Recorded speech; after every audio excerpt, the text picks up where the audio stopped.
భార్య ఇచ్చిన సమాచారంతోనే ఐబొమ్మ రవి పట్టుబడ్డాడనే ప్రచారంలో వాస్తవం లేదని, ఆమెను పోలీసులు విచారించలేదని cyber crime additional CP Srinivas స్పష్టం చేశారు.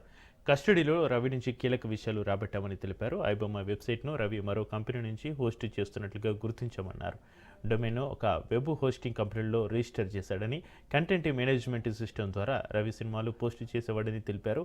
ఐబొమ్మ, బప్పం వెబ్సైట్ల ద్వారా రవి సినిమాలను పోస్టు చేసేవాడని, ఆయా వెబ్స్ సాఫ్ట్వేర్లలో రీడైరెక్ట్ స్క్రిప్ట్ రాశాడని వెల్లడించారు. దీని ద్వారా గేమింగ్, బెట్టింగ్ వెబ్సైట్లకు మళ్లించేవాడని అన్నారు.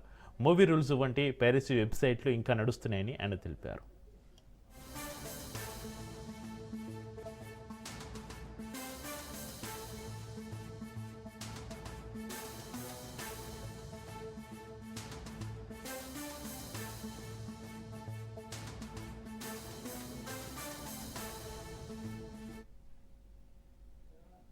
Tamil movie MB HD hub for you ఇట్లాంటివి ఇంకా వాటిని అదంతా తమిళనాడు అక్కడ నుంచి ఆపరేట్ అవుతున్నాయి. వాటి కూడా మేము లెటర్ రాస్తాము. అక్కడ నుంచి కూడా డౌన్ ఇతని ఐబొమ్మని మొత్తం టోటల్గా ఇతని ద్వారానే, ఇతని యొక్క క్రెడెన్షియల్స్ ద్వారానే డౌన్ చేయించడం జరిగింది. ఇప్పటి వరకు అరౌండ్ మోర్ దాన్ 20 crores అయితే సంపాదించినట్టు దాంట్లో ఉన్నాయి.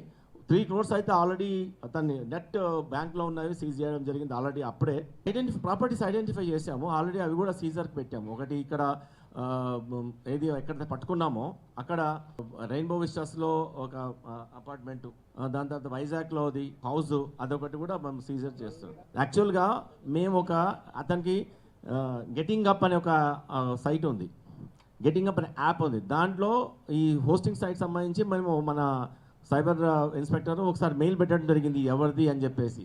ఈ ఒక మెయిల్ పెట్టి తప్పితే మెయిల్కి అతనే ఆన్సర్ ఇచ్చాడు. అసలు నాకు అప్పటి వరకు ఇతను ఐబొమ్మ అతను రవి అని బ్యాక్గ్రౌండ్లో అప్పటి కూడా తెలియదు.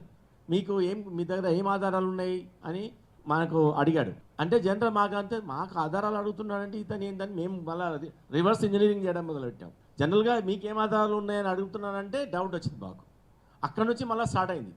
తర్వాత చాలామంది మీరు అన్నారు ఎవరో కొన్ని దాంట్లో వాళ్ళ వైఫ్ ఓ టిప్ ఆఫ్ ఇచ్చింది. అబ్సల్యూట్లీ 100 కాదు, మిలియన్ టైమ్స్ ఈస్ రాంగ్.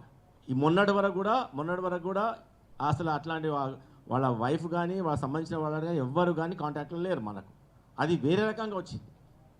మేము 1 month నుంచి అతను ఇచ్చిన ఛాలెంజ్ని అనాలిసిస్ చేసుకుంటూ, అసలు అతను దొరుకుతాడని మనకు గ్యారంటీ కూడా లేకుండే అప్పుడు. నిజానికైతే అనాలిసిస్ చేసుకుంటూ అలా లీడింగ్ క్వశ్చన్స్ని, లీడింగ్ డేటాని చేసుకుంటూ పోతే ఒక పర్సన్ మనకు ఫైండ్ అవుట్ అయ్యాడు. అతని నంబర్ ఫైండ్ అవుట్ అయింది. ఆ నంబర్ ఫైండ్ అవుట్ సిడిఆర్ తెలుసు కదా, మీదంతా చేసుకుంటూ పోతే లాస్ట్కు ఇతను ఫైండ్ అవుట్ అయ్యాడు.